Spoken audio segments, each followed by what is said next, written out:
Chris. Hello, Chris. What's happening today? Oh, Chamberlain. How are you doing?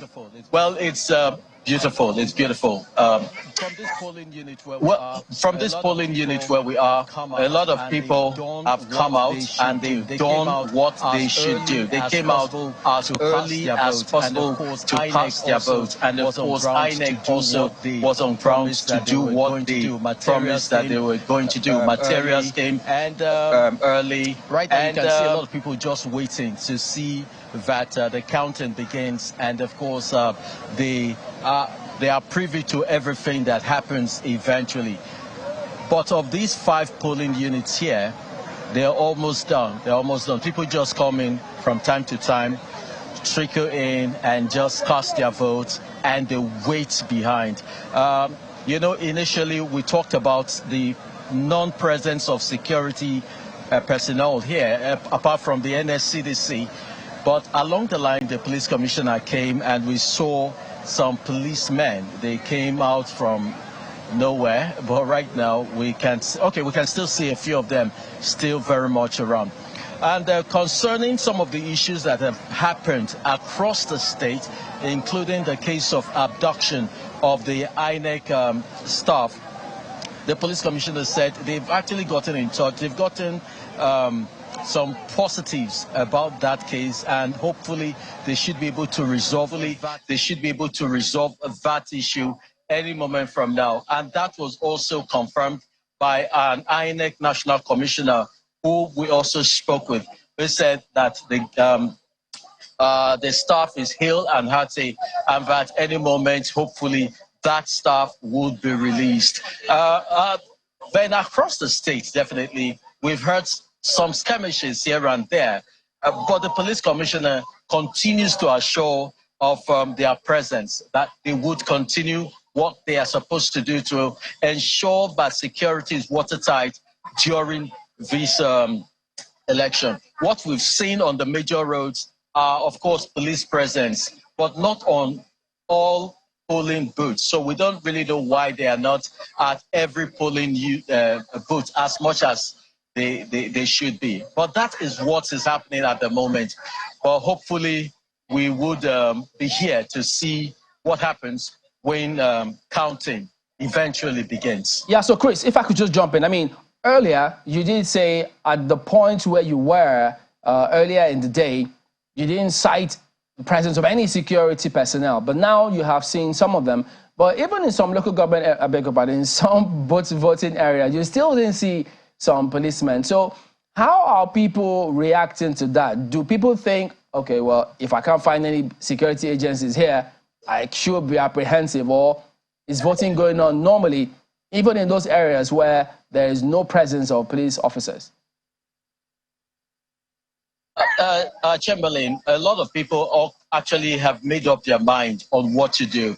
And judging by what we saw on ground here, people came out irrespective of what happened. They didn't mind if they didn't have police presence here. It was, I was just the one, I just looked around and I saw that there was no police presence, but yet a lot of people actually came out. You know, that did not deter people, especially here. We've seen in some other elections, especially the general elections of 2023, where we had police presence at polling units, we still had issues, you know. But I think people just made up their minds to say, whether there's no police presence, we would come out and we'll cast our votes. And so that is what is happening. It has not stopped people from coming out at all. Okay. So, Chris, if I may come in here, the matter of the boat capsizing, that did not deter the voters where you are? Okay, well, I know I'm not in the River Right area, but I spoke with the National Commissioner for INEC, who controls Akwa Ibom, Yenagoa, and one of the states. And she said, well, in spite of that, over 90% of deployment had been done successfully. And some of the monitoring groups that we have around also confirmed the fact that things have been going very well in spite of the mishap. But we hope that in future elections, we would be able to deal with the issues of vote mishap. And of course, we'll be able to put safety and regulations in place. But I'd like to speak with one of the observer that is here, Chief Nengi James, is of the Transition Monitoring Group.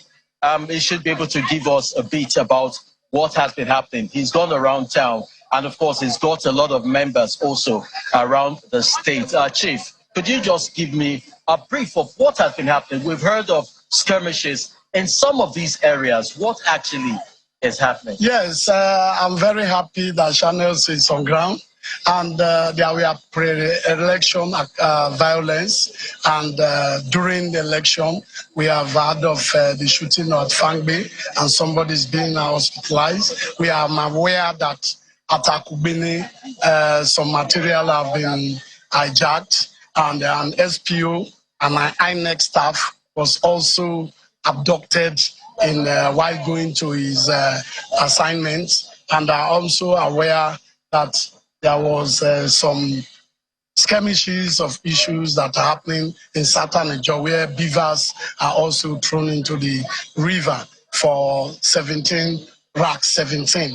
And I want to say that those are part of the issues, but I have been going around since morning, and here we have 6 units in Ward 6. And it's like a BF of activities going on. However, I can experience vote buying very visible here. I want to see that all the political parties that are canvassing for who is voting for them, I can see them going around and doing that very visibly. Nobody will deny that. And I want to say that it has never happened. This is more happening than 2015 and 2019. But my surprise is that the EFCC and others came here. They only be interviewed and they left. They didn't even know what was going on. And I'm surprised. I thought that they are here for official assignment, and they've claimed not to have seen what is going on.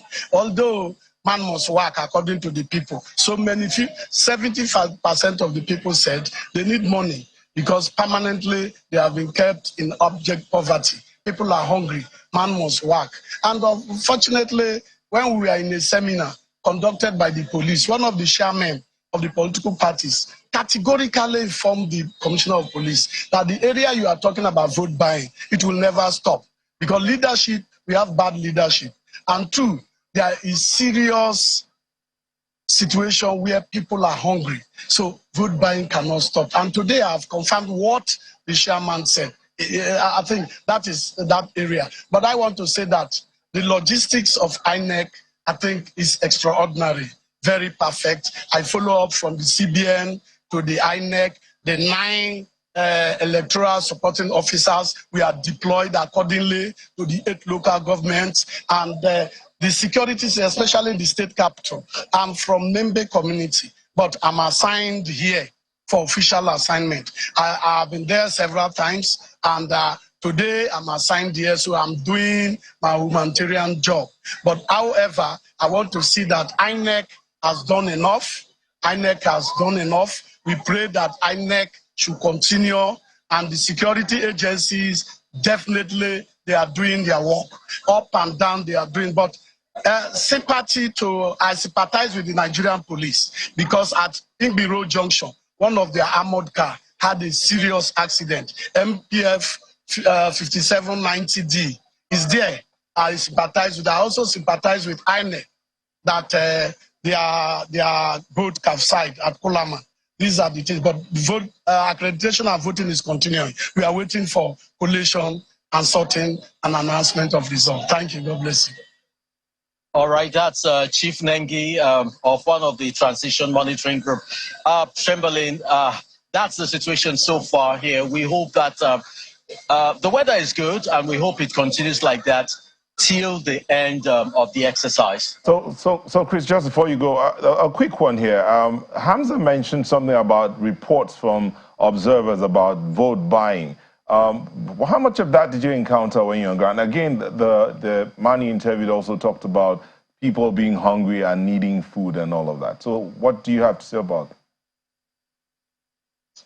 it? So one of the concerns before this election was that of some of these malpractices, that it would definitely happen. There will be issues of non-state actors, impacting votes, and of course, money, inducement with money, also affecting or impacting people's choice. Well, it's been happening. It's quite visible around here. You see people actually exchanging money. Some, I can't really tell how much right now, but it's been happening. And because no other party is talking against it, it shows that they are probably all in cahoots in these particular issues. They've agreed on this to say, induce as much as you want to induce. I won't talk about yours, don't talk about mine. So there's been no issue about conflicts concerning that, but it is actually happening. Money is exchanging hands here. Right. So, Chris, when Nengi James says the commission has done enough, and I mean, I did ask Hamza, it's in the early days yet to go with those kind of assumptions. For instance, what are people saying about transmission and uploading the results? So what do they expect at that point? Because if that hasn't happened yet, can they really say then that enough has been done? You say from the beginning, we need to first appreciate them, because in 2019, people came in here and they were waiting for INEC officials. So right now, they came in here waiting for people. So that was where the commendation started from, but we're hoping it continues. They've used the beavers for accreditation. It was quite seamless in most of the cases here, around town. So that's another plus for them. So uploading, which is the reason a lot of people are waiting. They are waiting to see that process, and they want to monitor to ensure that their vote counts. But right now, from the body language of the people, they are waiting until they start counting, collating, and of course uploading of the results. They are still very, very confident that INEC would do the needful, because INEC has actually promised. And of course, it's just going to be one point of evaluating the performance of this present administration. The administration has actually promised that, okay, it will be credible, it will be very fair.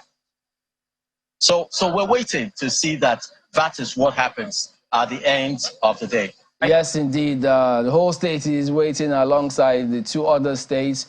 So waiting for information as to where people have voted. Has there been, after the use of beavers, has it been transmitted? Has it been uploaded? So we'll keep our ears open as well through you and other correspondents there in Bayelsa. So Chris Lems, well done for your work there.